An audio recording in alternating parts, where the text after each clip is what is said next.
etani tongo ya bikamwa natuni boke wapi barabi banke happy so happy tongo etani tongo ya bikamwa natuni boke wapi barabi banke tongo. Shalom, shalom, chers téléspectateurs, amis de l'émission L'Éternel me délice. Nous vous bénissons dans le nom de notre Seigneur Jésus-Christ. Nous voilà une fois de plus dans notre rendez-vous de chaque samedi à 17h15 et lundi à 16h15 na rediffusion et émission Nabino Ndenge Bolandarango chaque semaine.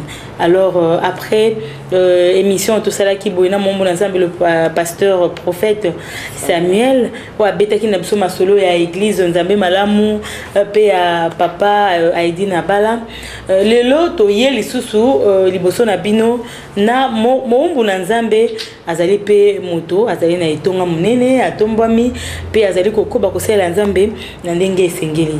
Mais bien avant de découvrir ye elongo na bino na kana nikopesa mbote na moninga na mikolo nyonso maman Rose oyo penza boyebi ke tozalaka na etango nyonso na kati ya émission.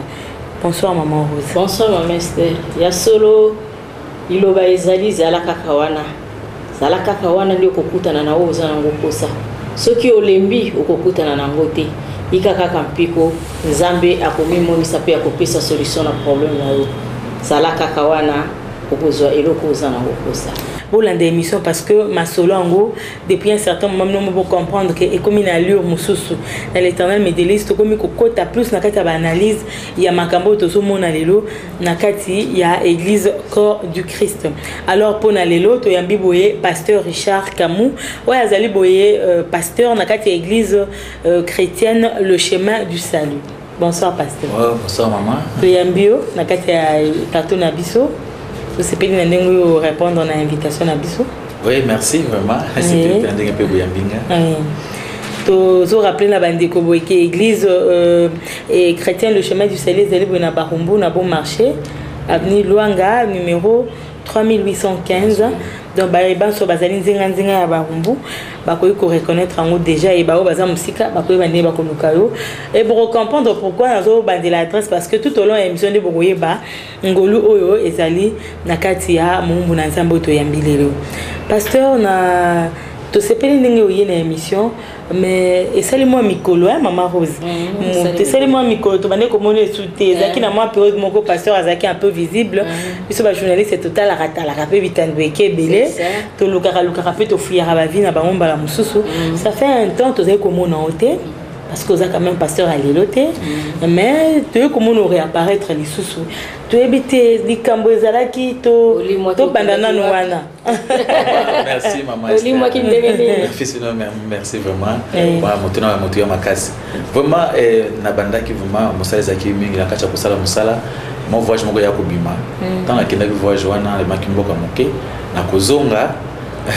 Oui, et puis si ce mois temps moi pour les mots mon pour la cause de la musala c'est surtout se préparer tout ça va contacter na ba chaîne mon sous ou pour que tout le sous musala wana oui c'est rapide ce que sokoti il faut travailler na air moko sur secteur horaire na yo ce qui a fait que depuis na zonga ki ils ont peut-être tenté à kobanda sur musala na bana même bana pour se préparer mais de toute façon on dit que bana ensemble bébé va se poser des questions parce pourquoi ils sont gâtés bébé va casser pasteur à Kwei pasteur à Pengui va partenaire va Kimi maman moko alatié depuis que tu as sur nzambe sur bien na musala a tchaka pesa provision va partenaire attends muso pour les même nous soit les baraté va bozaka pour na usini que musala qui ndeli boso ya monde monde que tu as qui manquer c'est na ce que to zongeli basi batolanda ki biso même awa déjà na horizon 33 ba mission ils ont qui déjà ils ont les tout ça chaque le vendredi na 17h15 et jeudi na tongo à partir de 6h30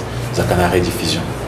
OK pasteur alobiso bongi bomona bien chaque vendredi 17h15 na horizon 33 et rediffusion jeudi 6h30.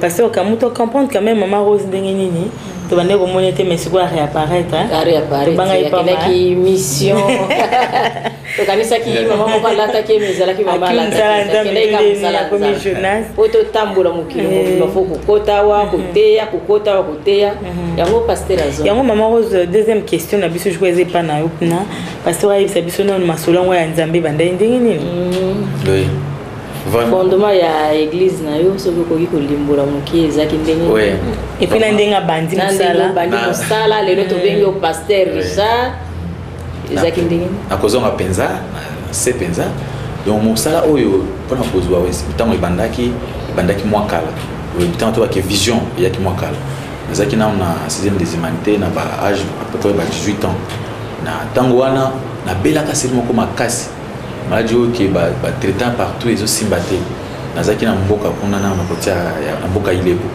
batraitant façon nyonso tokenda baminganga bomoni ke ezosimba su te tokei bahôpital partout tozokende alo baboti bayo kozwa lokola nazalaki mwana oyo akufisa papa depuis naza mwana moke nakoli kaka na mama bayo kotianga na epapa tata moko boyo atraitaka na ndenge ya bokoko navandi kuna basu balembi kwa basondoli oyo balembi na bango mpe miso balembi moto ozomosala makambo na ye na ntango ya kotikala mingi papa wana maladi ezokontinue kaka makasi me namonaka sikoyo nzambe akotinda motu moko namona motu moko ayelanga kaka boye longa nzambe atindinga mpona kobondela mpona maladi oza nango esala nini esila ngabi wana azokomprendre makambo yango bien te parce que ngai ebaki ezali soki na maladi eza nango esila mpe nazali na posa kutu nakomi kosenga mimi kutu nga moko ata nakufa mpasi na kosataki ke bato nyonso basi babwakaki nga deja na ntango wana moto wana esanke nanga na nzambe atindinga mpona kobondela mpona yo maladi na yo ekosila mpe nzambe akolinga ozala mosali na ye moto wana abondela mpona nga lokola ndenge ya kotiaka lokoko simplement comme ça abisana ke na poko azonga na ndako nazonga epa na biso na komi normal maladi esali nini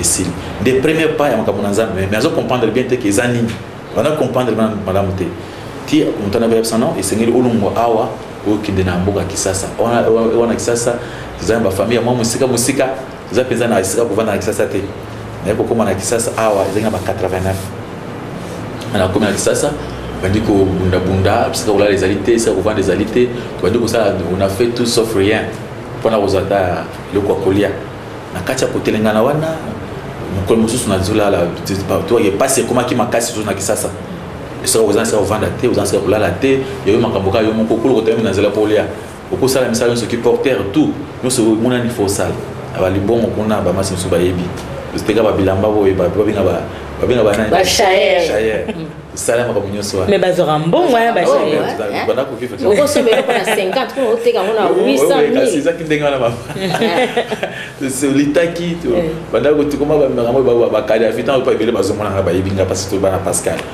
azalaki koteka carburant wana ezalaki misala mabe misala mabe me bazoseke na bango awa te azoba makambo langa po ekoteka seke ya bamaster awa ezalaki bamisala moko na nsima mpenza vérité ezalaki nango te on a fait tout cela mais mokolo moko nayokaka susi mpona vi nanga ngai mpe mutu oyo bayebisangaki abikisanga na maladi wana azalaka wapi nde sikoyo nakota na ndako na bandi kobondela ezalaki na eglize moko kaka ndenge tokona ezalaki mingi na eglize nzambe malamu banda kokende kobondela na kati ya kobondela nazongi na ndako nazongi na service moko ya 3 jours ngai na vai na ndako nazosambela kaka na ndako na kati ya priere na nga namonaka motu moko ayeli ngai abisangaki ngai yesu soki olingi vino ebonga wana tosoko eza na bavi moko ya kolinga mwa petit chéri makambo ndenge wana mwa masanga komi komela na tema kosala mwa mbongono na poko ozozonga na mwa mbongono na poche obima gangi na poka yo na yo batala yoka siko moto anayebisangaki namoni na vision babisangaki ngai nde ye oyo abikiso na maladi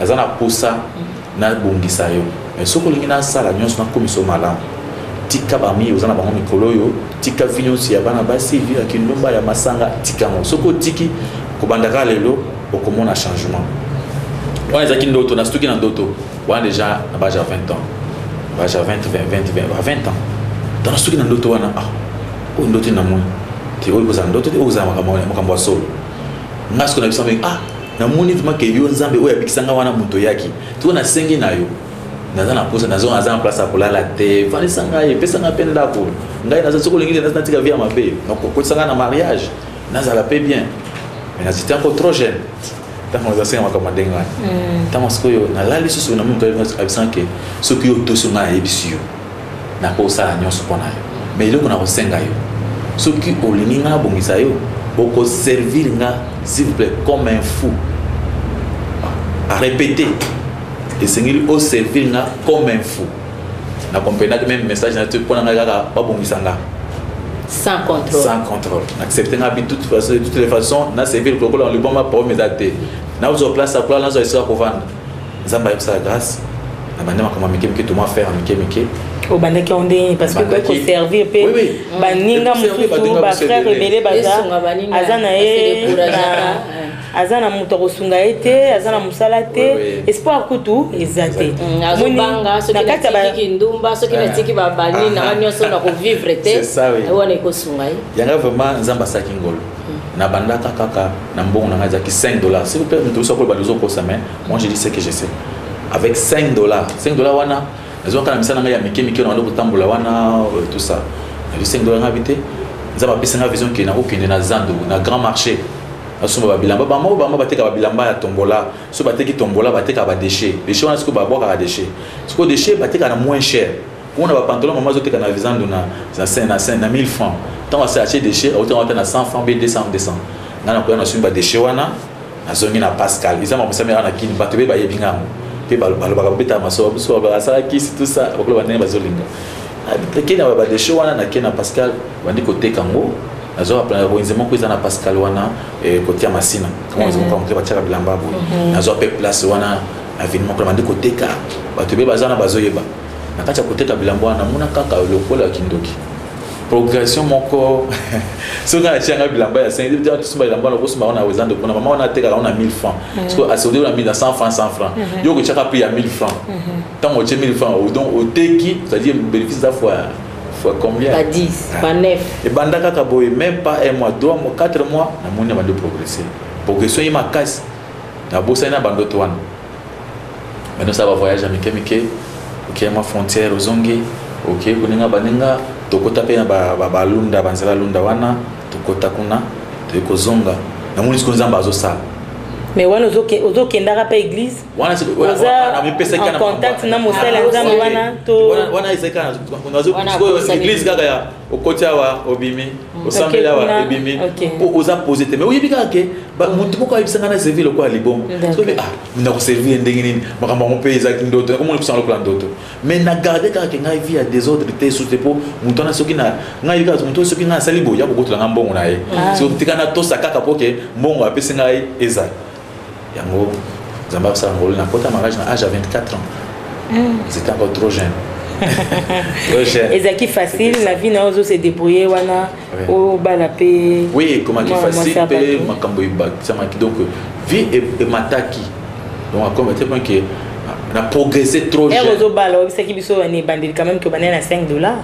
J'espère que au bout ya komisa bande côté à fond bala comment ina capital na comment combien parce que comment qui n'a pas ça pour vendre atambola mutu to imaginer comment il moi 24 ans hein à 24 ans déjà dans 4 ans seulement donc na 3 ans tant on a une vision qui va peut-être 21 ans donc kokisika dans 3 ans pamba ya musana usala wana c'est déjà assis ma place à pour vendre des alaki mon mutu otambola ngo des alaki c'est-à-dire nzambe so alanya sala izeume la kate atala kate yondemi pesaka donc tu comprendre que nzambe ava benda yo aleki sona na étape wana c'est ezaki façon peut-être nzambe ngaki attirer yo parce que mon que yo pose to partager na matériel c'est ça peut-être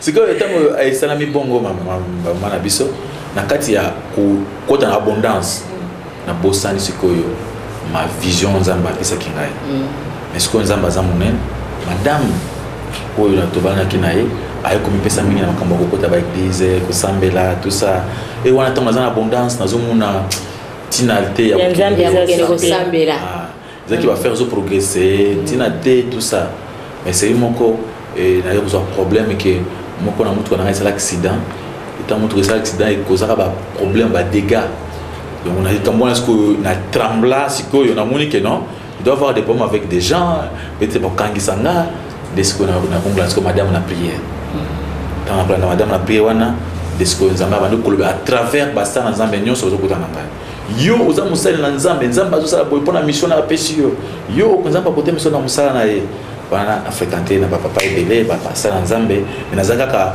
faire na ban atikala kosala ni koyemba nzembo na église ni modération ni eloko moko ni kokambata ba papa ba mama na église te kaka frère na ban mais ba professeur kaka yo bazo pesa ba prophétie zamba kutombola na musala oyo mais tant bazo ba bisanga ke tant yo kusala musala oyo tu auras des problèmes avec ba papa oyo zana ba kondima payote. Moi je me demandais pourquoi ba kondima ngate bisanga te mission yo zanango et kuzala ekokesana na obango bazana dit message ba kopesa yo et ko contrôler ba tebe mais musala kusala et comme ma boulot makasi ba musuba ko kanisa ke donc ko bitumba makasi na musala même ba père na yo ba ko wanga na yo bazaki ba père kapona bazo kamanga na makambo na nzambe mais c'est pas ba mo ba préparer ngate pa na musala moko de bango baza ba témoin ke na sa tana église boy ezala quitté c'est que na autre zo ba wana na pousse mbule poussant les sous 30 ans plus tard na pousse à âge de 30 ans dans combien d'âge à 30 ans de na ko vraie vision nanga oui ça ami kilelo na kota na makambo wana penzande moko mosanga lebo na moni beaucoup na nzambe kita simbanga na moto na osala nzambe basali opération moko na kati ya moto na ngabisa ke ngonga ekoki telema osala soko na tuni ke oh nzambe na kosala musala ni e wana na kumulinga koyema e batali kuma bayemba nga zaka batu bayebi nga bien bayebi ke na bana koloba te c'est même na église dans un mot pourquoi parce que na zaki na difficulté même témoignage na ko pese bosa ba te sona ba ita da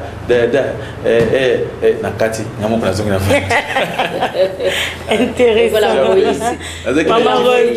maman pasteur Richard Alobi azako lo bate mais atiaki litoyi na 24 mama wana usake nini ko mama linga kali lo bayo kana lilo bani ezolo ya solo na bisi Alobi ke même baba la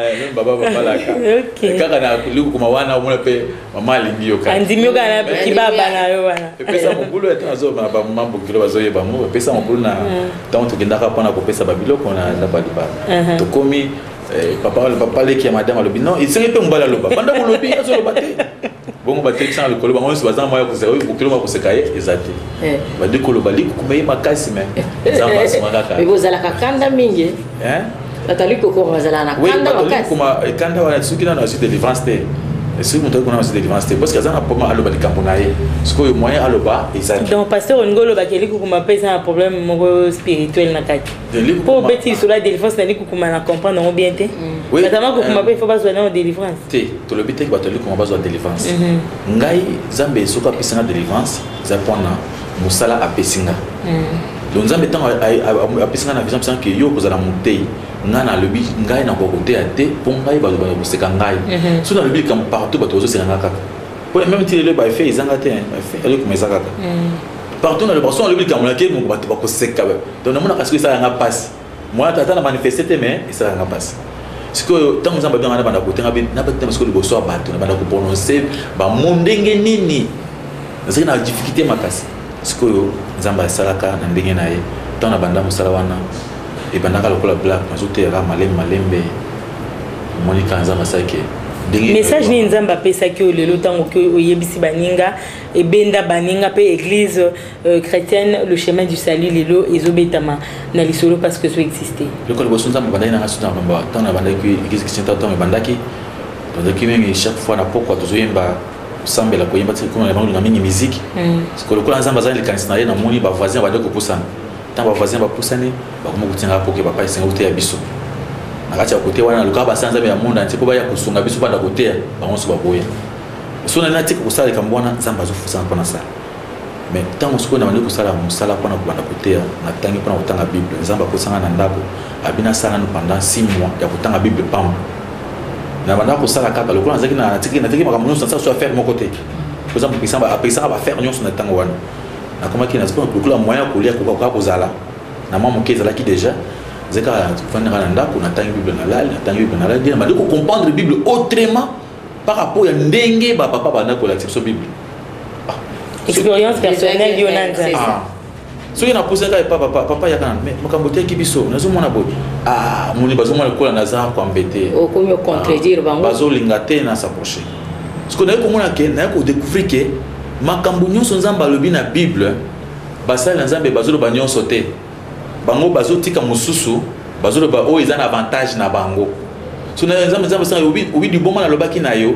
c'est-à-dire aux ça prendre intérêt na yoté donc ça ka prendre intérêt nanga au banga liwate au banga eloko mon côté au lobaka ka prendre intérêt nanga ce que message oyo le conseil ba kuchama ba natanga bible na lobaka ka bosolo ndenge za na bible nabi malibanda te ya bible vision ce ko ilanga na comparer na bible ce qui est li banda bible na ça elango te pour satan pe azopesa ba vision mais pasteur Richard soko le vela biso likolo na ya fondement ya église na yo ezan fondement d'abord comment église ali chemin du salut et ngeloba nzela ya lobiko za na posa ba to ba kende ba mona la vie éternelle ça notre première mission alors le fondement na biso ils allaient que fondement pendant un verset où on a comme cette façon ils allaient verset Jean chapitre 32 Jean chapitre 8 verset 32 ba to ba ye ba solo ça nini et sikola ba comme ma délivrance il y a parole donc à partir de la parole de Dieu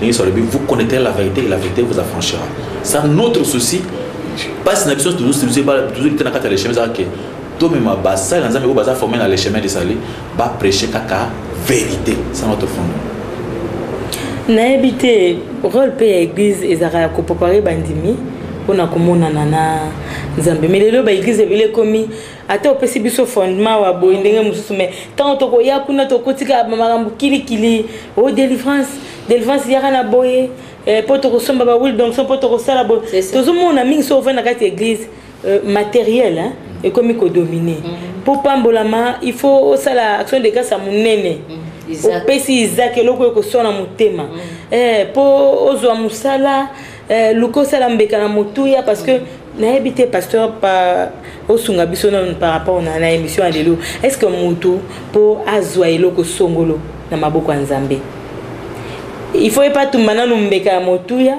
pour biso to beke Nzambe mo asa tiaki mbeka na Yesu pour biso to pambola ma peto kangola ma est-ce que biso pe faut continuer ko sala offrande bozo zo exception na tanga ba sacrificateur te so que totali pe yendenga lobaki awa sala ki mbeka moko te ko akoma pasteur sala ke lokoni et puis pas vraiment na nini na biso bo tinga makaka pesa Isaac vraiment maman bofunguli débat monene c'est pourquoi Nzamba bengi biso pour la mosala wana normalement liboso na lobby likambo ya kopesa likambo kopesa lelo batu mingi basimbi yango parce qu'ils ont moyen de vivre que tant osala mosala bamuso mona resozo ba vérité batu bakona kopesa te comme il faut parce qu'il faut que kanga loko moko boyo kangi singa moko boyo que apesa ce qu'on prend avantage na yo ya monde memi basa nzambe mingi na kokosa surtout mingi to ko musanza mbetanga osala musala mususu te ozaka nena nzambe nzaka pasteur nazilika kake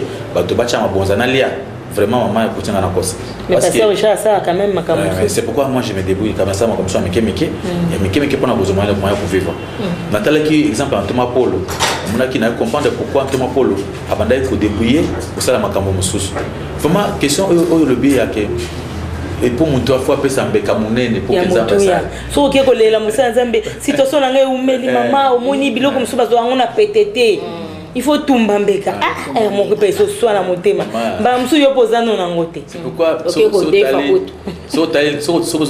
na zone kuna kala na mukanda Exode chapitre 38 so 29 verset 38 au combat sur c'est que dans le tabernacle avec Moïse appelle Moïse forme un tabernacle et ça qui na tabernacle temps aux autres na porte ça qui na ya rideau au fond de rideau côté tant on coupe na porte et le quoi chose au monde et tumbelu wana ndesika bato pesa offrande pour kutana na nzambe pona kwa kupesa na lieu très saint il faut gana na etumbelu ou tupesi mbeka nayo mais condition là qui boy il faut que pesa mwana meme ya inane na tongo pe kupesa mwana meme ya inane na poko ya mu Yesu ndi ayaka to biso zebi ke mwana meme za sani Yesu pour que alo muso na mikumba wana ya bakufuta kusala boye ye afuti na place na biso mbeka moko ezalite o muntu akopesa pour que Nzamba pambola ezate donc Nzambe azobi ke ngamu na kopesa po sane o pesa na sima mais mbeka moko ou bien musala moko ezalite o musanza ba kosala pona muntu azo a part kondima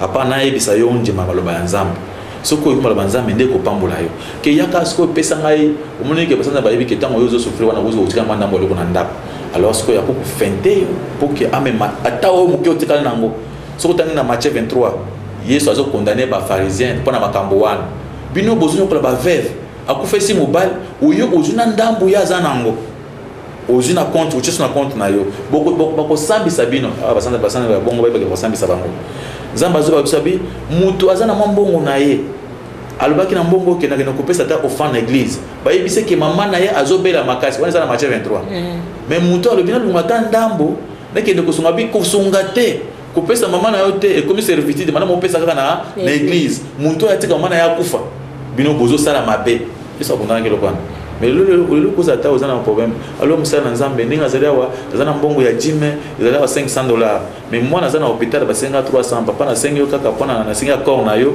nazo 300 non maman comme kate c'est très dangereux c'est contre la volonté de Dieu moi na okufa te nzambe ye moko ko sala wana passer la cause asali aluki avantage senga yo defisata parce que ce monde m'a informé aussi que ils ont passé ça on a cotanyon mais dis mes anini dis mes ceux qui totali kuna ezaki pona bato bazaki ko masando kwa mibeko bon siko ndenge ni bino bo abucha sans likolo na dis mo est-ce que bato wana bazako masando kwa mibeko bazali susu na nani na circulation ezaka bato bozo fona makambo minene de makambo bazo ina passer charia moi parce que kambo le mama bazo ko ba ya Jim vraiment ezali na makazali makambo mibeko liboso moto apesa Jim azali Abraham apesa Jim par la foi apesa mo pas Melchizedek et Melchizedek azali moto moko sans père sans mère sans généalogie babi babengaki azali comparé comme le fils de Dieu c'est-à-dire c'est Jésus-Christ oya kotana Abraham et apesa kezaki Jim ya bité c'est-à-dire quand awutaki na bitumba adi banda aba apesa Jim wana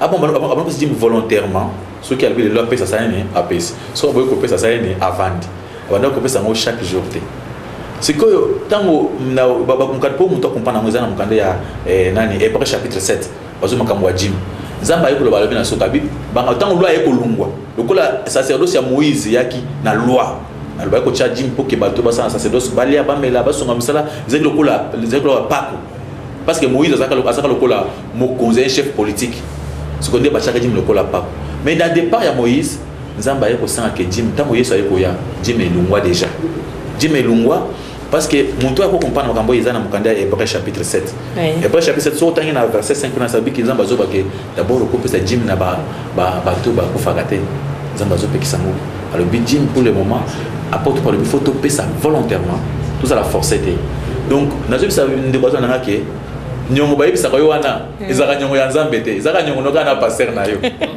ezaka ouais passer pona amunike passer sana posa musana sio sala ka yazo apart na ye donc ce que so uzana nyongo na nzambe ezana nyongo na nzambe te to pe ata opesi mbongo wana musu na bato so bakoza ba sala expérience passer so zana nyongo zupe mbongo un peu opesi au progresser pété mais loko so compter pas na nzambe ezaka mutango asala musala azu tango azukani mbongo na ye il faut akanisa nzambe volontairement à quoi ça 20%, 50%, 1%, 3%, et ils ont dépendre de la volonté à mon toit à pèse. Mais 10 mais à 10%. Il y a 10% wana, ils ont balongula déjà. Il y a solo. Mais tu peux banana on se va bomber car après on a que moyen de recevoir le là c'est pas ça. Un dixième il y a arrivé. Parce que batunyo se baïbe ezara un dixième il y arrivé. Aux $8,000 ou même $100.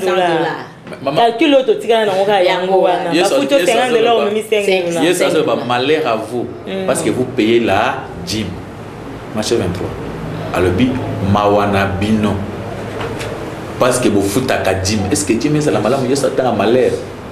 Matthieu 23 verset combien? Ça peut être 23 23. Abi malheur à vous parce que vous payez la Jim. Vous foutez à Jim. Mais vous négligez oh ils allaient important dans la loi.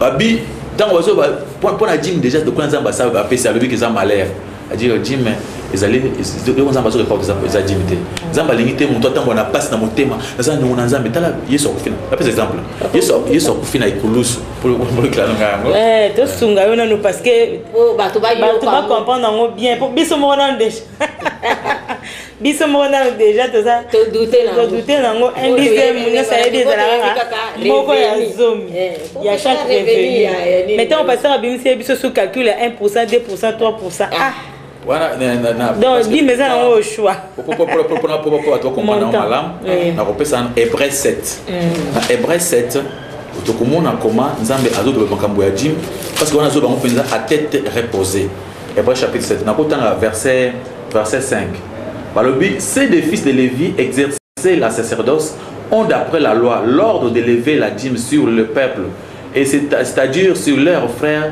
qui pendant sont issus de reins d'Abraham. Pendant parce que on a battu sur le dîme, il y a tant wakal. Il y a un dingue, il y a ba Lévi. Dîme où il c'est pas la loi. Ce que surtout qui tu vas moko na toqué na verset 8, verset 8 mbala moko et zolobanini. Et ici, ceux qui perçoivent la dîme sont des hommes mortels. Mais là, c'est celui dont il est attesté qu'il est vivant. Bato bazo dîme na kati ya loi wana bazaki bato ba homme mortel. Mais ici koyo na kati ya bonzambe na kati ya Yesu na sacerdoce de Jésus-Christ, ezali oyo akufaka te. Ce qui est dans verset, parce que vous avez sur mon côté, dans verset 11. Nous avons Hébreu 13. Hébreu 7. Et le but, si donc la perfection avait été possible par la sacerdoce lévitique, car c'est sur ce sacerdoce qu'il repose la loi donnée au peuple, était-il encore besoin qu'il paraisse un autre sacrificateur selon l'ordre de Melchisedec et non selon l'ordre d'Aaron? Dis, mais il y a ordre d'Aaron. Ce qui est important, ce qui est important, c'est quoi verset 12 de car les sacerdoces étant changés, la Bible est un peu compliqué par rapport à car les sacerdoces car les sacerdoces étant changés, nécessairement aussi il y a un changement de loi. Donc le coup là. Oui, on expliquer passage avant la bim s'émotion. Les sacerdoces étant changés, il y a nécessairement changement de loi. Zambe tsoki tanse olobi oyo sikoyo azali mokonzi ya bantoma ya mamunyo sozana ni Yesu. Alobi sikoyo bakopesa susu dîme te bato fete su ba loi te quand mutu singana kingo te makambo Yesu sa kufanya kulu sa futa ki masumo na biso. Na peso exemple. Oh la loi de Melchisedec on est bien plus basé sur c'est la foi. La foi. La foi, donc tu le fais par la foi. Au vent du non, mais il faut sur ma pasteur Charles. Pour la œuvre qui est de Bosso. Au salaire volontairement. Mais au salaire moté pour que. Au vent du contrainte. Non, mais ça pas contrainte. Parce que Richard a dit salaire dans la zone à péter moi. Au salaire comme un problème. De tout le temps. Alors maman c'est disco non au pessimum où il y a Jimmy. Ah, vous comment tu go bien dans le téléphone? C'est moi qui ressemble pendant que tu n'as pas tu dois attendre maman papa va tenir biso balobi passer le bébé ça bon il y a Jim tout monde et au milieu opacité c'est quoi le cas comme dans salo to benga me pour la liberté Yesu m'a c'est attendre si ma kila pose nini liberté mais là par exemple moi ça qui a l'ongoliser mais a boumi monte c'est ça bon à qui n'est pas passer l'homme de Dieu n'a pas na sala qui avortement les autres qui s'aiment na boumi monte a fait offrande ni parce que Yesu a Satan essaye makila pour na ba mabena ye donc là à reconnaître faute na ye il faut se faire ça na ba senga ma pour na ye pamba parce que ça musu bazala bo bazala ngaso ba bien bon pour so aussi montre que pesa offrande pour monto ku faki ba que déjà au kosi déjà mais au comment ba senga offrande monto aza assassin abomi monto kasi po aza impie siko ko aza impie aduko aza impie akoma pire makila ma Yesu etanga makija na ngomba golgota pour na masumu na ye il faut accroire kana makila ma Yesu etanga maki anjima nde akoti azini alimbisana parce que le belo moko ezo le kelingo lobi ba ko senga ka fi o auti ko ça l'avortement mais ba ko senga assassin te na bien moi je suis avortement assassin aza mbomu abomi muntu ayetiko yo kutobe pas pasteur au moins la pasteur akubondela pona ya ko yebisa ça ce qui ndomba te ça so ngambwana te abondela mambo ça ni et si yo sko yaka pas pasteur na besoin que moko 5 nani $10,000 il fallait $1,000 na ko pesa yo elle mbongo wana so esili ce que papa c'est na sala nini parce que la soit on a eu autant à ce ya Yesu ofena ko sote parce que la zone ba moko na ancien testament abiba komi soko le akimbongo avec un 5e ezaki 10,000 ezaki 1000 Zaki $1,000, alors bah qui se trouve avec un 5e. Ou comment on a ba amende. On vous dans ce avec amende. Parce que Yesu a fait une grosse pour na masumu kaka ya makamuzo. Et puis ba loi o ebukana ki na loi Yesu. Et la loi kaka ya ba famille. Na makamde pour moi si quelqu'un vient en Christ, il devient une nouvelle créature. Mais ba loi ya mamba mbongo. Ah ba tangi pona Jim. Ba loi ba changer ba pesi thème ya moni zaka Jim na Hébreu 7. Thème moni zaka Jim. Ce que ana so ba loi ba changer loi wana. Ya Jim pe ba longoli. Ba loi bino bo pesa bato ba kufaka. Babi nzambe kuto alingi te opesa Jim na mutu asali ni akufa ba combien wa tiro mutu so bon mutu sa kufa que no pesa Jim na ndenge nzambe azo ba ni habitant mozo pesa Jim pas mutu akufa tant que on réclamer son Église n'est pas comme dans la Bible il faut que c'est pas c'est Jésus-Christ c'est-à-dire Jésus a pour ça motema na yo opesa motema na yo mbepa na ende offrande o apôtre par lobby to pesa nzoto na biso lokola offrande o ezali agréable nzambe pasteur siko sema ces années soto longono na dim parce que yango banino na ba loi na bani sema siko yango pesa biblique kaka oui sema c'est apôtre par zolo apôtre par lobby abi eloko muntu azolo na nda osani ni akobuka yeso lobby o yazo pesa moke azoboni moke abi ko ba ko kosa komiko sate eloko yo zo sala ubongo zo lona ndio osani ni okobuka muntu asungaka œuvre ya nzambe muntu asungaka bato ya passe parce que mission na biso que ba malade bato ba bazana ba prison ba orphelin to sunga bango même so basana so mo ko pana bizaka potoli akate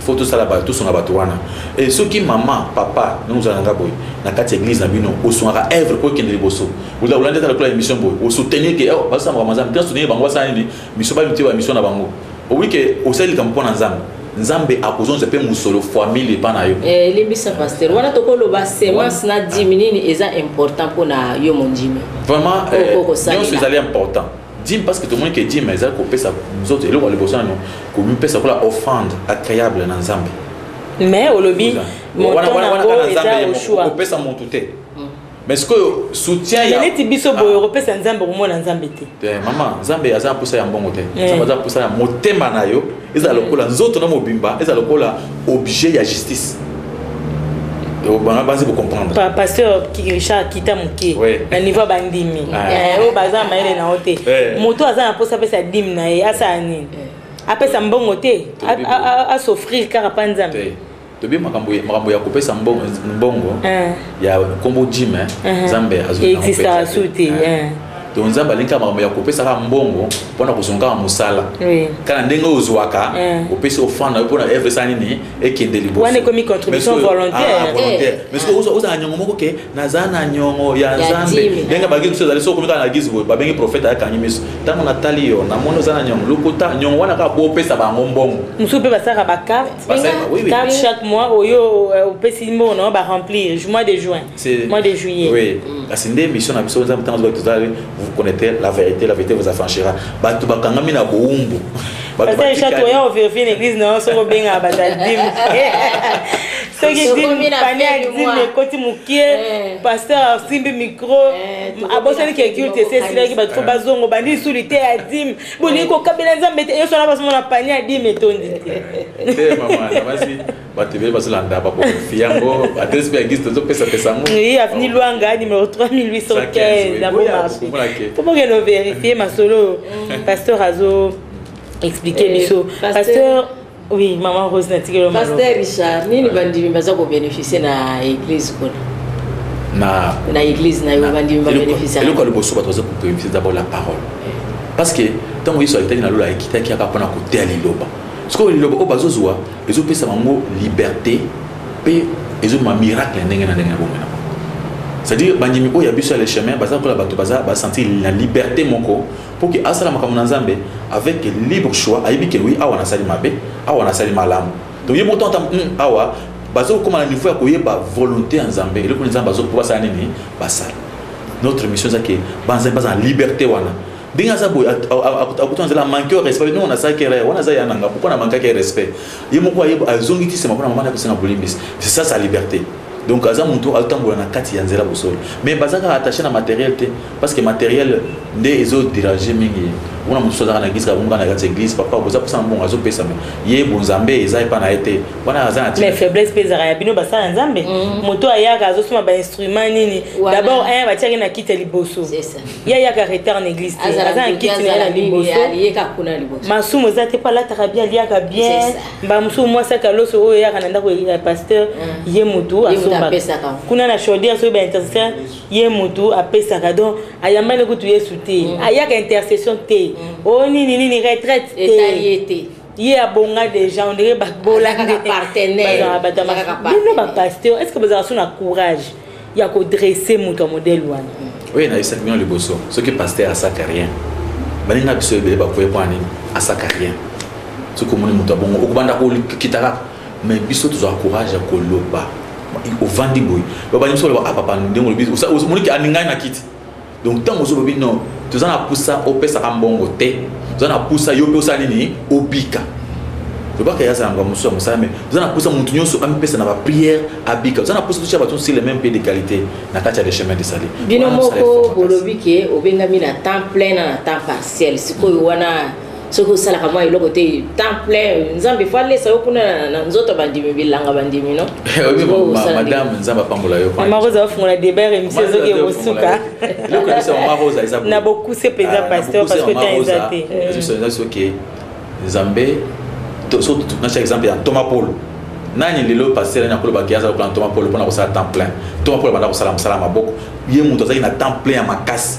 Nzamba alingi musala nzambe nyonso asala quelque chose. So ko asala le côté asa feneya. Tout le monde passer Richard Mona Mombo on est en Zulu Bapi. Oh.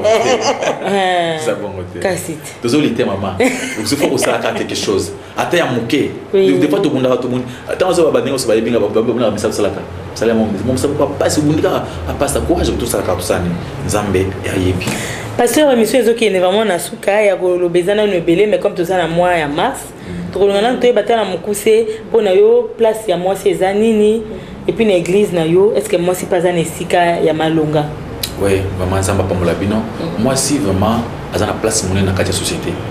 Ya munene parce que mukili ndingi ta nzamba kelaki mukila lobaki tant que le konso na suka tant que moi ça le bien comme très kitoko. Parce que tant nzamba kelaki moi c'est kelaki mobali na moi c'est que meka mbala mo bazaka mutu moko. Mais pour mobali ça complet il faut ça na moi c'est ko pas ça complet. Yango zomona moi ça na valeur makasi parce que éducation mukili mamunyoso ezana maboko ya moi c'est nous avons éducation zo izoka pa maman ceux qui maman té to zo éducation za na ngote wana na benske tu club obi temps za muke mwana kinde mingi ezate même l'église non quand même ba maman bazotea ba maman bazana to bazaka ba maman mabonza maman baza mutu ya makasi bible zo bana mukande ya tite zo bake ba maman ba pesa nini musala ya kotea ba maman. Mais Bible zo basuske maman tant nzamba kelaki maman maman kelami pona kozala aide semblable maman asunga papa nzambe apesi moi si ba liberté nyonso à cause de la présidente de la République à cause de la beaucoup pouvoir nyonso ko sala mais eloko nzambe ayi ko bana katia libala lobi ke moi si faut la soumise na mobali na ye ata moi so na za PDG mobali aza simple directeur il faut la femme soumise et ya mi balé le sous na kati ecclesia eloko yo bato musu bazo kasonya kolobango na kati église nzambe azo permettre te kubanda ndenge banda na Ancien Testament ti lelo kubanda Jésus-Christ tango ye moko ayaki a permetaki te apôtre ya mama ale kaliboso azanga femme apôtre a permettango te. Et ceux qui vont faire ça, on a monté en makasi na courage na bango. Mais eloko nzamba. Donc pour na ba maman ba côté. Pour na côté maman ba côté ba maman. Mais maman côté ba papa, wana c'est contre la volonté de Dieu pesa na punition na makasi. Mais évangélisation. Contre la volonté wana bozongi sur l'apôtre Paul to na loi ya Ancien Testament. Na Nouveau Testament. Na Nouveau Testament so tsango so kena mukanda ya na Apocalypse. Ezolo belango. Papa. Bazo pekisa même so kena okena maloba ya Paul. Na Timothée bazo lo bango. Paul c'était par rapport à Bassi. Écoutez, je ne permets pas à la femme de prendre l'autorité sur l'homme. Et tant que même na Timothée, parce que pour passer le bi mobali a vouloir te continuer exister pourquoi parce qu'il y a pour la gloire ya nzambe. Si qu'on peut la permettre à Timothée mais la moi fin. Nous n'a pas ni besoin permettre de biso to mais la masse. Il y a moi si kagande besoin appuyer. Pour la loba peut marambo. Il y a 20 yo kandanga lobby. Paul bata mona lik na lik azaki médecin. Lik albi na Paul lik azo pesa conseil pour bazo pesa conseil na Timothée balobi il peut prendre un peu d'alcool chaque jour tu auras un peu d'alcool parce que on a la gastrite na mais la un peu quelqu'un dans la pharmacie autorisé dans la pharmacie Paul azaki médecin nani lik des médecins il monte pesa mais on pas Paul le lot quelqu'un dans la pharmacie qui sinon ça kosu ils ont d'ambo alcool qui sinon ça qui ils ont d'ambo alcool mais là ka bongo c'est pas le comment mi na Bible il fallait boter à ngompe sur l'église maman ina mona kosu un peu d'alcool le quoi les alcool ah oui derrière ça c'est quoi maman rose comme na suka comme na koyebisa ke Yesu asifu Nzambe apesi maman autorisation ya kuma évangile kusala ba évangélisation makasi wana za donc za mapesi ba maman même la femme samaritaine akenda ko évangile mboka mobimba baya mais ce que eloko nzamba azoboya kaka kozwa sacerdoce. Différence entre moi et mobile les années. Moi ça za na molimo mo santo mobile za molimo mo santo. Na banza ka elo comme tazana ngo posa paté yango wana. OK. Wana faut comprendre que moi si akela mi pona mobile. Mobile akela mi pona moi c'était après puis bezo baneni. Na pesa asuka. Izana versement ko zoloba. Versement ko zoloba que la femme azali être faible. Ça c'est la Bible qui dit. Pourquoi Nzamba lobby a comparé moi Sambali, Nzamba lobby la femme azali être faible. Il faut que protéger malin. Donc, on peut se mettre là où les clés, tout est où ils sont appelés qui était, où Bible est ça qui. Voilà, vous écoutez ma balle pour m'aimer l'église. Ce n'est pas coutume. Les autres c'est pas ça. Les autres c'est pas ça. On dit que Bible est belle même balé. Kuna lobby, la femme c'est une aide. Donc avant d'ana aide à mobile. Ngana kanisa moto azara aide. Asara musala au chef nae asala. Parce que en absence à chef, il faut être capable. Il y a remplacer valablement. Mais surtout comme na maman matana cher et comme bobo yango. Aide na mamba bana. En tout cas, tant na biso zo permettre mais vous comprendre que monsieur Zuali au Moussousou.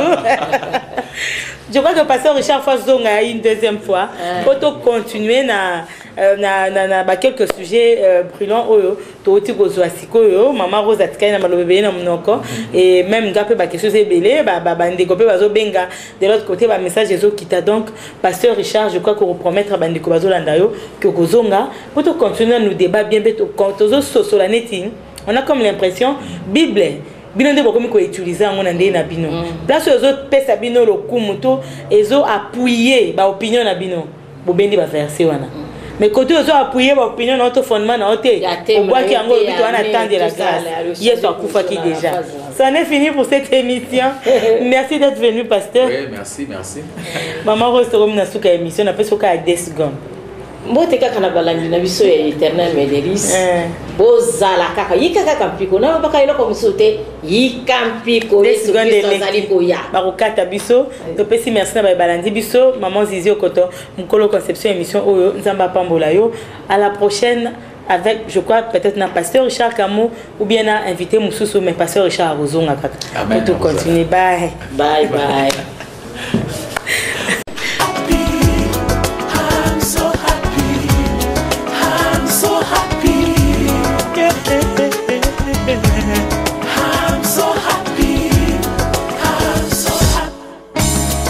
Tongo etani, tongo ya bikamwa, natuni boke wapi, barabi banke. Happy, I'm so happy. Tongo etani, tongo ya bikamwa, natuni boke wapi, barabi banke.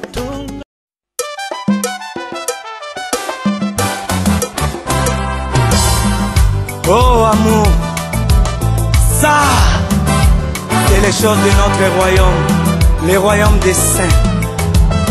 Oh yes. Bolingo yango nini vraiment bolingo eutako wapi papa nangai bolingo eutako wapi mae eutako wapi bayayana.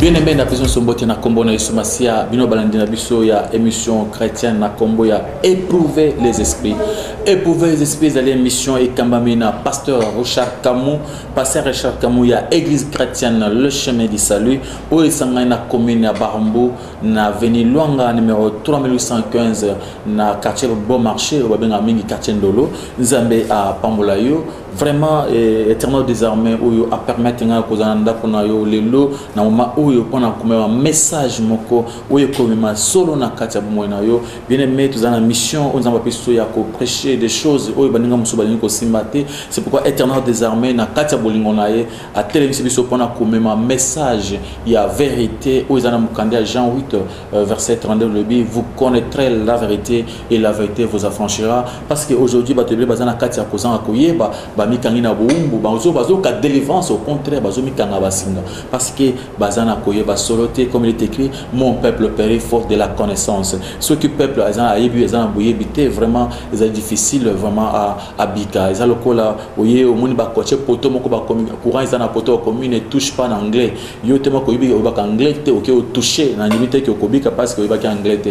Yo c'est bien que ce so si déjà courant wana au kota na liwa. Des zambata sabi que mon peuple périt faute de la connaissance. Après ce message où pendant que prêcher bino nzambe a songa yo to bi émission comme on vous allez éprouver les esprits et quand même na pasteur Jacques Kamou il y a église chrétienne dans le chemin du salut.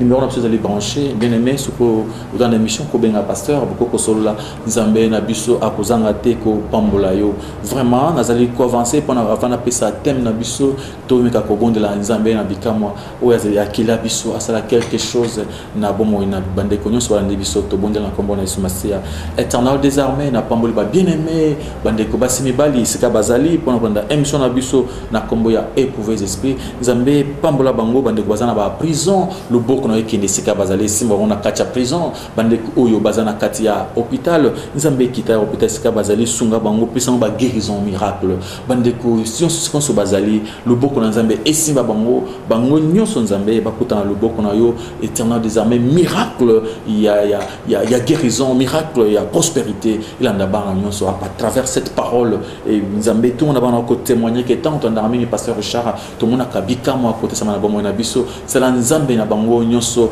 le boko na esimba bango nyonso to bondeli boye na kombo na Yesu Masia amen nzambe apambola bien-aimé tolobaki émission biso kombo nango ils allaient éprouver les esprits et les lots thème de même choses appelé en combo ya éprouver les esprits alors tozika presque même thème ils a thème na biso ils combo ya émission et la base au mission pour biso soko mission choses appelé mbalboso na manziki soko ibiso landa biso mingi na batele mosusu nzambe akopambola yo et continue pour landa biso na ba émission oyo okokutana na loboko na nzambe pays un changement total et total sama na katia bomo na yo mais maintenant qu'on avance pendant qu'on continue notre bi thème na biso ils na combo ya éprouver les esprits éprouver les esprits en auto qui ne pas na kotanga to bi éprouver les esprits toujours na mukandia 1 Jean chapitre 4 verset 1 1 Jean chapitre 4 verset 1 alors toko mera ko expliquer pendant que totanga ngo mukandia 1 Jean chapitre 4 verset 1 et parce que na katia mukanda oyo il y a de bonnes choses aux nzambe abombele biso oyo oko découvrir bien-aimés, ne vous fiez pas à tout esprit, mais éprouvez les esprits pour savoir s'ils sont de Dieu. Car plusieurs faux prophètes sont venus dans le monde. Je me répète, bien-aimés, ne vous fiez pas, c'est-à-dire ne vous confiez pas, c'est-à-dire n'ajoutez pas foi à tout esprit, mais éprouvez les esprits pour savoir s'ils sont de Dieu. Car plusieurs faux prophètes sont venus dans le monde. La Bible ne vous fiez pas. La Bible nous dit clair. Kondimela kaka batu nyonso oyo bazete mabuna nzambe te kochaka kondima amen te ko pesa confiance na basa nzambe nyonso te ça c'est la Bible qui le dit ce n'est pas moi qui le dis yo fait bien me fondi maka komboka musala nzambe te balobi kondima basa nzambe nyonso zo mona kaka bo basa nzambe kondima kaka te parce que ebele basa nzambe te ne vous fiez pas. Ne croyez pas à tous les serviteurs de Dieu. Ne croyez pas bien. Il y a façon il y a ndenga molimo, il y a basir naturel. Il y a pas banzambe, il y a bonzambe. Monsieur peut pas Satan démon. Lucifer, Azak ange de lumière, Azak na lola, Lucifer, c'est-à-dire ange de lumière. C'est-à-dire Lucifer, il était pembeni, il était auprès de Dieu. Il sait beaucoup de choses. Il se déguise en ange de lumière. À cause de ça, makamusu lokola bonzambe. Yo kansi nzambe nzambe te. Et le lot bien aimé. Tout ça que pouvoir expliquer pendant que yé ceux qui ou pas nzambe c'est pourquoi mon boulot est côté ba faux prophète ba côté belé na kati makamo nzambe ba faux prophète belé ba babi car plusieurs faux prophètes sont venus dans le monde surtout dans Gonzalez bien aimé faut faire attention ba sel nzamba lokota baza et belé mikolo bazali kotambo na message à mensonge il y a destruction message ya destruction bazo détruire ba nzambe ba kokota na kati ndako na bino ba baby sna libala ba panzi libala moi ce côté mobile côté il faut éprouver les esprits pour savoir s'ils sont de Dieu sinon au côté la couleur ba nzambe les lots ba nzambe toujours en réputation mabé les gens ne nous aiment pas pourquoi parce que celui je suis pasteur aïe vous ba ko beto libanga pourquoi un homme de Dieu ba miyebi ba pourtant que les hommes de Dieu ne sont pas des voleurs des escrocs mais bah escondé baillé tu sais que les enfants ne savent pas comment éprouver les esprits à monika kananda ko kon mbote et ngai nazali musala nzambe munene nazaki na ngomba mangenge ngeta nazo bondela nzamba pesinga vision atinga na venir oyo numéro oyo alobina ya kokuta na bino tango lobi musasa bazali na ngomba mangonge ngeke na kubondela pona bato tikali nayo kaye malamu akoti ndako bino vandi nzamba lobina ndako na bino milimu mabeza makazi so tali mikolo bozana blocage kaka blocage oyo ba blocage bato nyonso bozana blocage les lotu le blocage c'est que basanza oyo kutu makambo c'est difficile parce que bato ebele bazana ba famille difficile ba traverser nanya congolais na webisa bazana blocage oh na moni bozana blocage makasi nzamba tinga moni télévision botina ndako oyo il faut opesa nga télévision et prendre kana bino bopesa à récupérer ba télévision ba radio le kombongo à récupérer wana muyibi wana ba miyibi oyo bayibaka na butu wana sikoyo bango bazoka koyiba na butu société sagesse ekoti bango bakomi koyaso na moya ba mero message à bonzambe on dit que bino bozana binjima ndima undimaka bundimaka n'importe quoi et n'importe comment alors uyambi message oche fois na message à l'okota télévision bilo ekena ndako ba mususu bakoma na ndako na bino abandi kopesa bana no kindoki na moni na pasi na bino mwana bazana kindoki bo baby snap ndako na bino bobengani mwana na bino bolukaki na pasi bobokola taille na ndako parce que bo éprouver ba esprit. C'est pourquoi la Bible dit éprouvez les esprits pour savoir s'ils sont de Dieu, car plusieurs faux prophètes sont venus dans le monde. Mon frère, ma soeur, il faut que vous ayez l'esprit. Si vous avez l'esprit, vous avez l'esprit. Vous avez kondima binjima ndima, vous avez sala, vous avez sambela kanza quand vous avez katia mobile na katia problème. Les lots musa na koso tamina Congo, tout ça bina en Afrique parce que ba misala eza penzate. Ba to musu bazo mona misala ezate a classe malonga tangate. Akendo ko musala muni lo ko malonga te. Muni ba courager musu na benga ba ko bulansan. Ba courager ba bena master to boya na ko to raisonnable. Chamba bulo wana bazo mbela likaya. Chamba bulo master. Ozo mona ke misala ezate na Congo, tout ça boye simbate. Ba non, muni ba pasta baza bien hein. C'est to ko ba pasta. Mais nzamba tindi ba moto. Bavandi likaya bamela nanu muyibi nanu batikite kinumba bazana nango ali mamoko bayoka masa to betambo yo na kuma archbishop international na kuma archbishop mondial vous comprendre azi combo ici mondial na zaboy wana za ba terme ba mpesa na kana zo pesa kana ndenge ba pesa ba terme na bango omoni nga za interplanétaire omoni après Dieu c'est moi vous comprenez pourtant les hommes de Dieu sont des gens humbles ba to ba mikiti saka. Et bah master va côté na bavandi bazungu na bando beta mona boum boum boum boum allez tout ba ya basi bango ba lembakate ba moko ba poussani pembeni wana oh ba musala nzambe ah moi mbalo azaki mu quand c'est comme musala nzambe bino ko yeke musala nzambe zo kande ba miyibi ba esco éprouver les esprits pour savoir s'ils sont de Dieu bazana prophétie lukuta et news bazako prophétie za mensonge na mensonge des fois ils envoient des gens derrière les autres pendant koyeba nini ba salaka et ba tango ba koya esco ba yibi secret au salaka ba yibi que maman ezaka ayo na prophétie mo nzamba la kisinga mama usaka ba faire boyo ba prophétie mingi ya lokuta éprouver les esprits pour savoir s'ils sont de Dieu bien aimé basaka mingi awa so tali au moins na ba biso vers tant ba Noël bonne année au moins na kati ya bazando wana na kwaza ba mususu ba prophète azo prêcher na kati ya nzela prophète pourquoi nazo kamwa nzamba pese ko faut côté nzela za mabete za malamu mais oyaye ba faux prophète te et ba prophète bazo kene côté nzela pona ko détruire bato omona muntu atelemi au prophète jokandi aza entouré na batu na yewana bayokani bango nyonso je groupe ya ba miyibi bayokani ba temi na nzela ba c'est message na bango et komona tango monika mais moko azo na mero aza saka ko za lara et tika siko ba ko prophétie tango ba ba mbrio mero pomera telema bala moko apesi moninga na prophétie na monde oza na olati kaleson ya rouge net wana pe créer net ka ndenga lobby batu bakamba comment ya yebi ke la kaleson rouge jokande normal bala ke seka moko ba master tango la teki ya zomona yo yebite bala moko oya be madame ndengo za na lati na ni soutien avec yo mamoko hotelemi batu bakamo tango yepe oyo kindinga na ale yepe kanisi ke non basanza mbalo ya solo bazali awa siko yo ka professeur ko pesa yo tango otala yo oyo ayebite mama nzamba lobi il faut misa mbongo yo tala ngwana ko ikene na ngote siko pesi mbongo wana te na moni esprit mozolanga yo zo mbongo wana pesa wa moni yo pesa ba pesa pour récupérer l'argent c'est-à-dire oyo ba pesa ba kaleson na ba soutien wana baza bato la ki seka moko ba yebanaki il y a mensonge. Il faut faire attention. Et ces gens-là, ils vous récoltent de l'argent. Et ça, la veste, et si ma basse, si vas-y, bon, la prophétie, il ne vous prêche même pas la parole. Vous connaîtrez la vérité et la vérité vous affranchira. Si le Fils vous affranchit, vous serez réellement libre. Éprouvez les esprits pour savoir s'ils sont de Dieu, car plusieurs faux prophètes sont venus dans le monde. Mon frère, ma soeur, l'un message au malam. C'est pourquoi Jésus-Christ, dans mon candidat Matthieu chapitre 24, dans verset 5, verset 4 à 5, Jésus-Christ a le bas. À l'objet dans mon candidat Matthieu 24, Jésus répondit, prenez garde que personne ne vous séduise, car plusieurs viendront sous mon nom en disant c'est moi qui suis le Christ, et ils séduiront beaucoup de gens. Éprouvez les esprits pour savoir si sont de Dieu. Le Jésus, faux prophète, faux Christ, Abraham, Isaac, Jacob, ça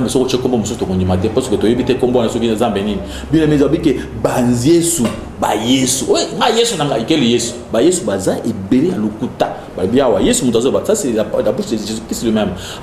Plusieurs faux Christ viendront, ils séduiront beaucoup de gens.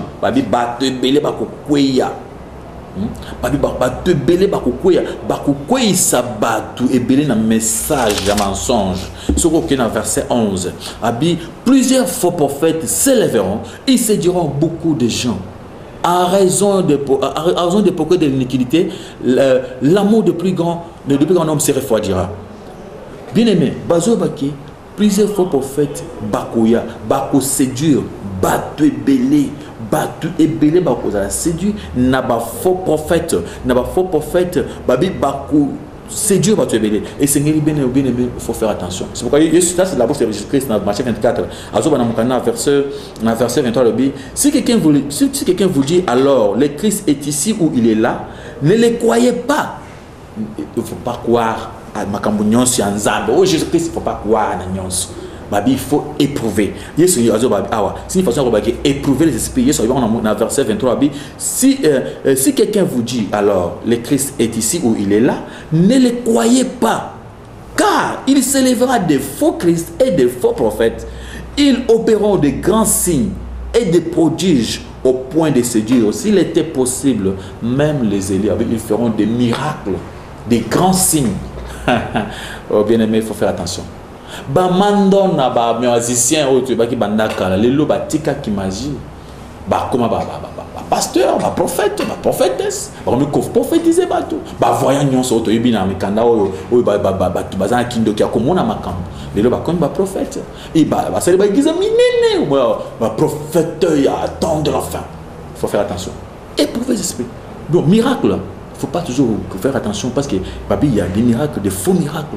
Ils feront des grands signes, des grands miracles.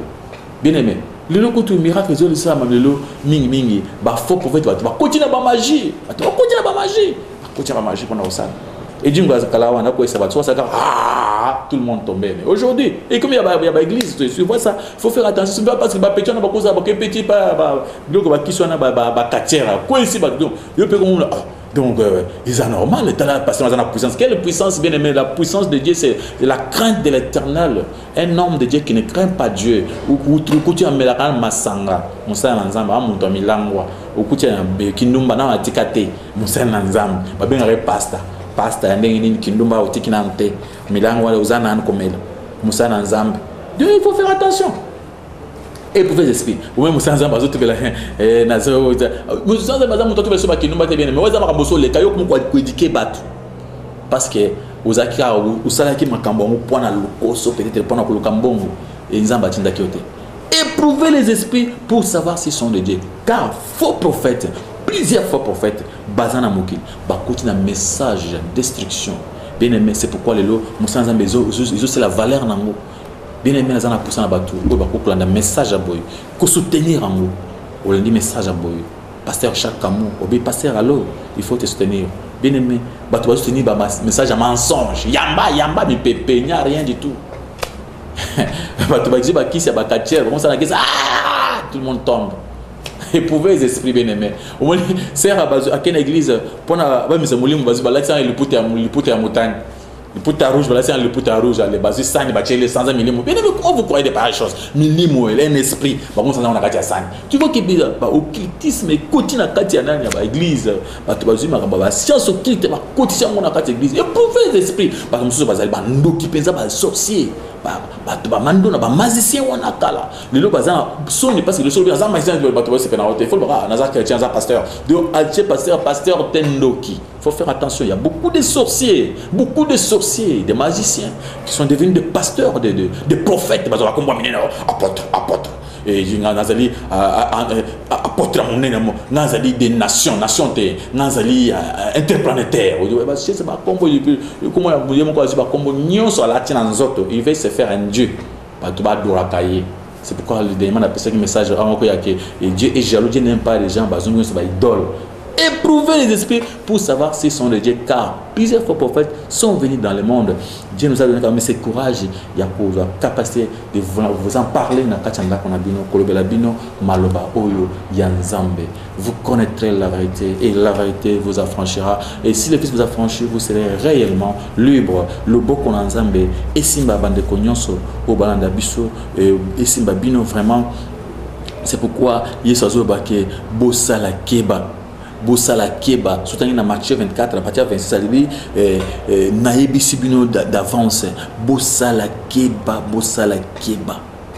Bah faux prophète, bazali et belé. Alors puis, on a vu que si quelqu'un vous dit alors que le Christ est ici où il est là, ne les croyez pas. Car il se révélera des faux Christ et des faux prophètes. Ils opéreront des grands signes et des prodiges au point de se dire s'il était possible, même les Élis. Je vous l'ai prédit.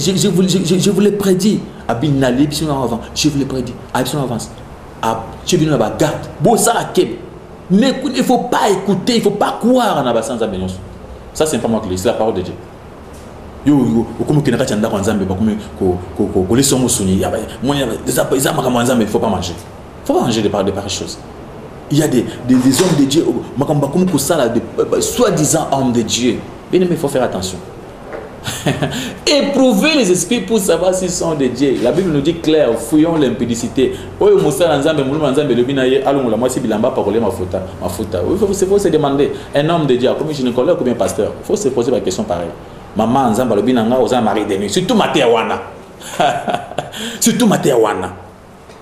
Zakata na moni na vision Nzamba la kisinga na moni nyama moko pembeni na yo na moni tango uzogo unjeo katana moni nyama kwa mobile na yo tango siko Nzamba le il faut te purifier il faut avoir la délivrance oui à cause de ce qu'on dit l'homme de Dieu l'accès ce qu'on est aux délivrance malamus ce qu'on dit ma bende au kuma collection ndenge ma be au témoigner il faut avoir l'huile d'olive là jusque là au lieu ma bete ma fute yakaka l'huile d'olive est commis pour la kana motos et ça ma fute sur tana moto ka ochira na moto et comme non, Monique, Ngana Saka Magambo, Dingzamba Binasala, ce que tous quel Dieu, quel est ce Dieu-là?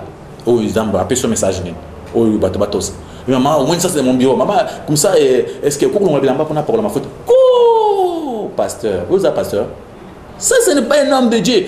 Ça, ce ne sont pas des hommes de Dieu. Ça, ce sont des escrocs. Escrocs, bazoko, ko violer mbongo, appuyer mbongo na yo, appuyer na nzoto, nyonso aller et tout, il s'en va comme ça, il vous paye l'argent et tout. Éprouvez les esprits pour savoir ce sont les dieux. Il y a des faux prophètes, il y a des faux pasteurs, il y a des faux apôtres. Télémie, vous donnez des fausses prophéties. Il y a des fausses manifestations des esprits. Il faut faire attention. Éprouvez les esprits pour savoir s'ils sont de Dieu. Car bien aimé, vers les derniers temps, vous aurez des problèmes graves, bien aimé. Désordre bazo yebate bazo na jena kata pote na kata pote bazo na jena kata pote bien aimé Bible combien bi fouiller l'impudicité Bible zolo ba apôtre Paul ba il faut fouiller yo moi si abato pas coller mafuta na nzoto mobimba mafuta chakata na moto te papa ou chata le bon moto te il faut omisa esprit nani omisa wana soki esprit ya mari de nous omisa wana ya mari spirituel wana na ndengo sala wana. Mais maman, il faut vous comprendre, les femmes mariées, n'importe partout, sans respect. Il faut que ce soit passé dans mon il faut le dire avec courage. Donc, vous poussez un moustique à dire, vous poussez à bousquer à ça, ce ne sont pas des hommes de Dieu. Ça, ce ne sont pas des hommes de Dieu. Oh non, ce n'est pas moi, c'est l'esprit. Quel esprit? Éprouvez les esprits pour savoir s'ils sont de Dieu. Faux prophètes, faux pasteurs. Surtout message à mari de nuit, femme de nuit. Des problèmes, Yangoan. Oui, après chez moi, la vérité, bien aimé, parce que la Bible est claire. Ceux qui m'ont animé, c'est comme ceux qui ont allé en Zambie, ou comme moi en Zambie, est-ce que je vais habiter au Lissus? Mais il faut au moment où message comme il a eu un message a même une distraction à l'embrouillement au moment où Moussa Nzambe a un pidic vous fait sortir maman église à Bango on éprouvé c'est pour savoir ce sont des hommes des pareils serviteurs de Dieu. Ce ne sont pas des hommes de Dieu, ce sont des démons bateaux baza habiter dans milieu ya kindoki et baza des démons atindi bango na mokili pour na kosa la mission na ye. Alors tant que yo ozo croire na bango et tu auras des problèmes graves avec Dieu. Par exemple, ça prédire, ça prévenir, et tu as garde pour savoir éprouver les esprits, pour savoir si ce sont de Dieu. Si donc on vous dit, voici il est dans le désert, n'allez pas, voici dans leur chambre et ne les croyez pas. Oui, comme il nous savons dans la chambre, na pasteur, maman et sœur n'a pas besoin de sœur qui tourne à l'église. Ah les enfants, c'est pour ça va trouver l'esprit. Faut que yo la milim. Zambal bien ngai sœur, mon sana faut ça on ngomba, tu ngomba mangenge. Zambal bien ngai, tu ngomba mangenge. Et comme ça, il faut que la cananda au moins 10 jours de prière, ngomba mangenge. Oh Zambal il sokara, boken rabini balancer. Oh non, écoutez, c'est tout na place boy. On se trouve dans la Pascal. Tant qu'on met la Pascal, pasteur, comment on a monté dans oh et les autres bazolanda. OK, token ne kaka ça ça ça. Ngai na la makambaza mais nazaka kozela batote. Soki na monika nzamba lobi na kende laki. C'est que là bon, beaucoup comme binu ba na nzamba. Ba prière ni abana kota lokota banisco abana kula monokula o ya parlant fabriqué wana ba yo kanisa suka o mune ko soka bumi wana ya mwasi na mobile. Mais ça c'était un sorcier. Éprouver les esprits pour savoir s'ils sont de Dieu. Bien, mais nous avons ce courage de le dire parce que nous avons si on a vivre le faux prophète pour continuer pour détruire mon kill. Et je dis la vérité. Et bien aimé, d'abord, il soit le but clair. C'est l'apôtre Paul, l'apôtre Jean, le but dans 1 Jean, et apôtre Jean le but. Bien aimé, ne vous fiez pas à tout esprit. N'ajoutez pas foi à tout esprit. Ça, c'est pas moi, c'est la parole de Dieu. Alors, éprouvez les esprits pour savoir s'ils sont de Dieu. Car plusieurs faux prophètes sont venus dans le monde avec le message à Ngoma Mangenge Bango Namas. Tant que Ngoma Mangenge, yo comme yona pasteur, parce que ça, na frère wan. Parce que ressemble là. Binomoko, moi c'est na mobile, pour fukami na chambre, pour bon de là, il y a des aventuriers. Oh, au monde va sembler là-bas, on va dans la chambre, tu soka c'est la bombe à soy. Na katia prière, on gagne mokanga kawan. Nzamba sunga bino. Surtout, ba maman bande ko ba seboy baké. Soko koi na ba sala nzambe, soko zamsamba basolo. Até à l'autre, c'est très dangereux pour ta vie. Des véritables maris de nuit, maris spirituels yewana. Coucher avec des pareils gens. Ça sont des on est ce qu'on a combattu, c'est ce que ma maman ba femme spirituelle, ba mari spirituel, ce qu'on est ko comment est-ce que pas no belé parce que ce sont des démons. Ça va démon. Vous connaîtrez la vérité et la vérité vous affranchira. Bakangi ba nzamba en otage. Bakangi ba mokati. Ba tia en otage par ba faux prophète. Et thème où il y a posé thème monene parce que le journal aussi manu kemokelo. Mais so na simba na kusema kambo ebele beneme. Bakangi ba nzambe kati en otage. Ils ne parviennent pas. C'est pourquoi il faut éprouver comme le esclave en moutou. Esclave à Moutou, il faut que les mapé, vous savez, les mapé, à cause de bon, on sait, comme il y a tout ce qui a qu'on a voté les procédés, vas-y. Le pain, cette parcelle, on a ce quota, on a mon million, le quota pasteur. Le quota. Ce qu'on nous enseigne le pain, c'est clair. Papa, vous avez pour ça le pain, on prend à ça, la moussa, dans un méro, ça. Mais Coco, ça y est, que au second, au coup, fallait, au yébissé, à vous trembler, faites trembler trop. Ah, aux zambazo, ça, la nenga mouyi, biozo, yibabatu. Il y a des voleurs, honnête, vivre en passe parce qu'il y a des honnête. Mais il y a combien de voleurs au bazar, immeuble, immeuble. Ils ont des mots vous escroquez les gens. Moussa Zambeazo, aussi, à Yibi Moutou pas mon aïe, à cause à Bédi Moutou, voiture naïe. Après, ça, ce n'est pas bon. Éprouvez les esprits pour savoir si ce sont de Dieu. Zambazan a pour ça tout le message. Parce que ban Zamba. C'est pourquoi Dieu nous a envoyé. Nous avons donné cette mission. Cette mission, il y a qu'à prêcher la vérité. pour vous prêcher, vous parler de sa part, même la vérité habillée sur le billet. Si quelqu'un vous dit alors que le Christ est ici ou il est là, ne le croyez pas, car il s'élèvera des faux prophètes. Si donc on vous dit, voici il est dans le désert, n'allez pas. Voici dans les chambres, ne le croyez pas. Nzamba son abisso. Étendant Nzamba son ayo. Bande comment besoin là. Bande pas besoin là. Il faut savoir éprouver les esprits. Et c'est besoin de basse na bino na bana bino na rebonde là. Ce que vous pouvez expliquer. Oya comme ma famille, moi sina moi na il y a un faux prophète, un faux pasteur à détruire na mariage na yo, à bébisa na libala na yo. Mukolo la ko prêcher bona kati télévision en direct, ezaki bato bien en direct. Il y a makamoko bimaka ko sakanate, il y avait un pasteur oyo azaki na kati église na ye, ayambi mutu moko maman boko papa moko na mwasi na ye ba vanda na mwanda na église, bazaki bana misatu. Ils étaient déjà 3 enfants dans leur mariage. Bah vanda bien. Mais même quand même ningi ba maman ba vanda bazan pour ça ko bonde mukolo ko monika musa za moko azuka na kachanda. O nzamba tiningai awa pona ke nazana mission nzamba lobi na ngai na bonde ndako na bino bozana milieu mabe makamba boy. Ba ba bino to ko rapper bande ko bande ke na kachanda ko nzamba. Nzoka c'était un faux prophète, un faux pasteur. Voilà ce qui est arrivé. L'homme de Dieu a même mis bango na kati église na ye papa na mama wana babandi ko kinde ko sambe na kati église ya faux prophète muzoka nde muntu wana zana ba kiss na ye ba biloko na ye mukolo moko ba kotika na kati église tant ba sambela mbala moko musanza ba na pochette na ye moko bo soki adengi ni wadumona na kama basana muso batamba na pochette na veste soki sakani po azongoya il faut ka pochette wana notre puissance ce n'est pas ba bilambaji ake pochette bambi mama na pochette mama ko ina se abandi kusala ndenge lokola milion abe kotiye baye na miko batie mama yonani mama bandi kolo ngai mwaso na zan doki makasi ngai na za mpusa kulia mobali na ngai kaka ndenge to ina bisika oyo soki to bimika bisika so na ke na ndako na kulia ye zoka ndemba musulu bakaza solo ya menga na vivre mususu bato lo bakamwe za solo te mbazo lobisa bango makambo ipa ba démon makambo ya solo te zoka nde pasteur wana de mutu azolo ba travers bato wana.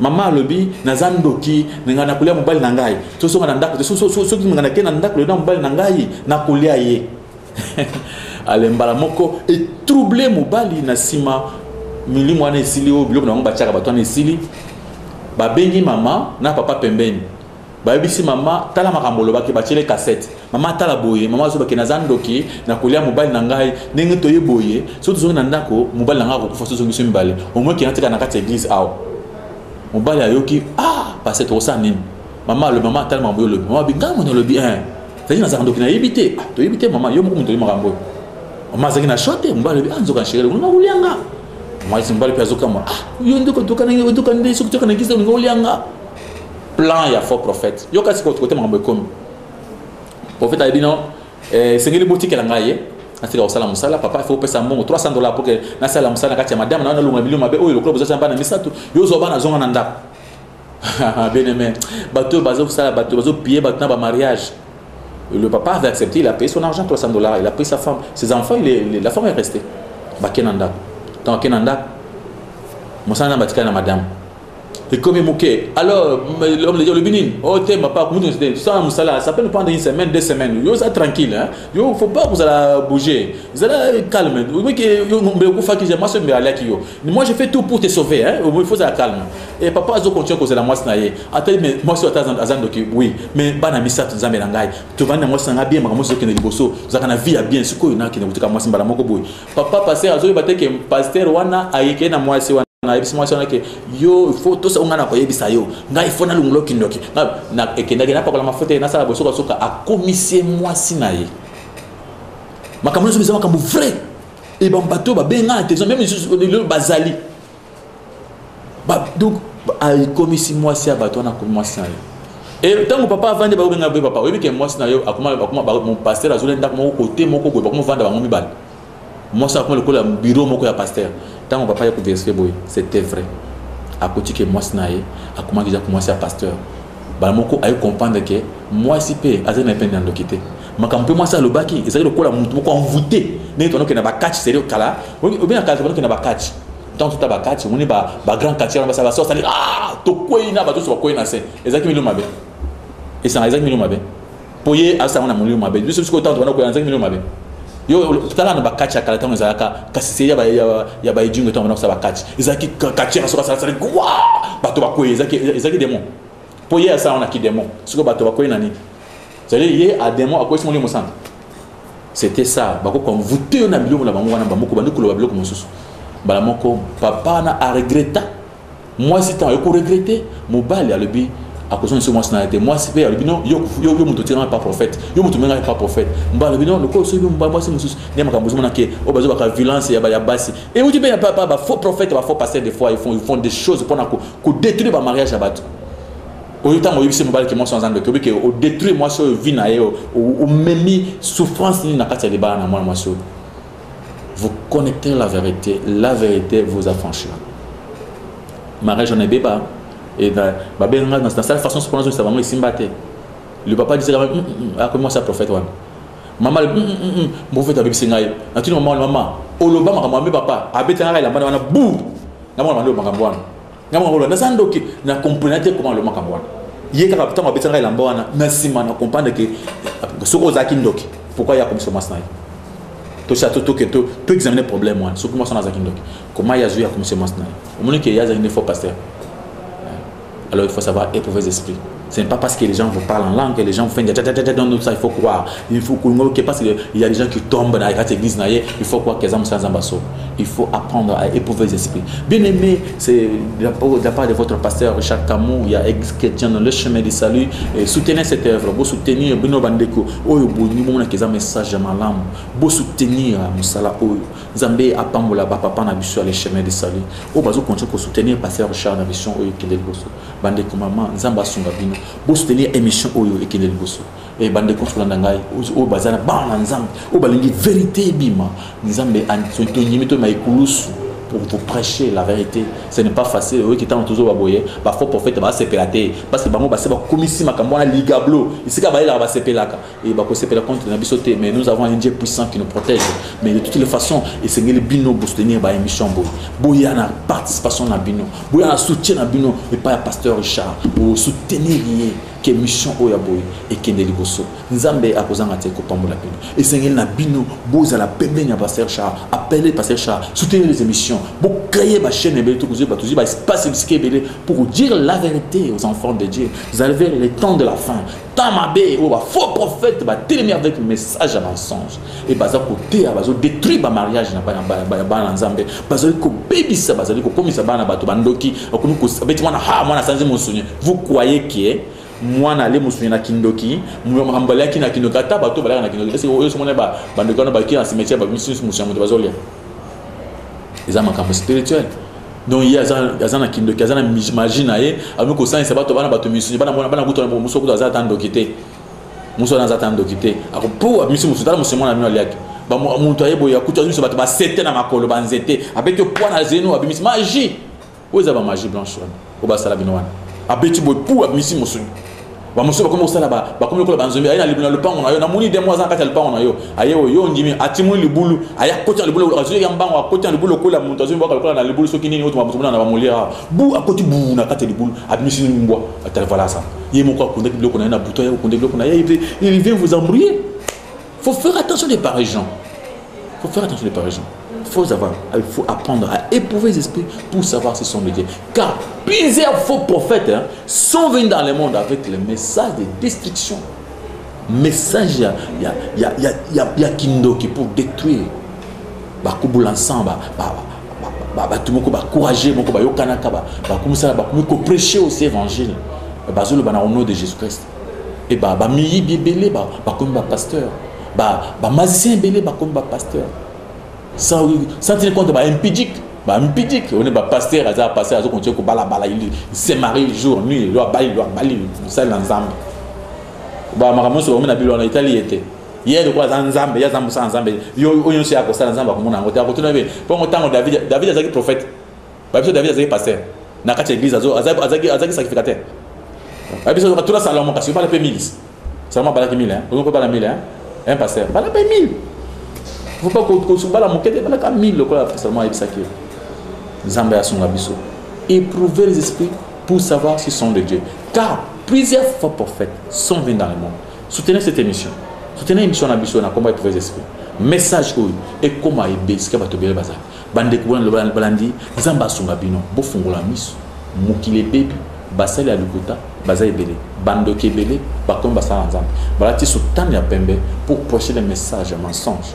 Il faut faire attention message mingi zo kalelo iza nzambete et batebele ba bibi kama mingi basala ba miracle mingi basala iza nzambete mona muto sala miracle ha ya pamba ya ténèbres bien aimé o bakache bana ko sala o bakache bana ko sala ça crier ha ba to ba ko ebe ce n'est pas la puissance de Dieu parce que au moins éprouver les esprits pour savoir s'ils sont de Dieu na ko sur mon souci na kena église moko comme ça after les à quatre église il y a un homme de Dieu aux États-Unis à yakina katia Congo et tant on s'en va sur côté na quatre église et tous les serviteurs de Dieu où il y a miné ya ba ko na se poser une question abi musala nzambo ya aux États-Unis à côté na quatre église na awa na Congo ba sans nzambe nyoso bazo ko c'est-à-dire ye azana mulimu munene koleka ya ya Congo c'est-à-dire mulimu na eza mulimu musantu kaka biso awa bazana ba démon ou bien yende azana démon biso na mulimu musantu il faut comment le Saint-Esprit koko ce Saint-Esprit bene mais tout quand ça va to ko ya bazata bato ba yiba za bato masumu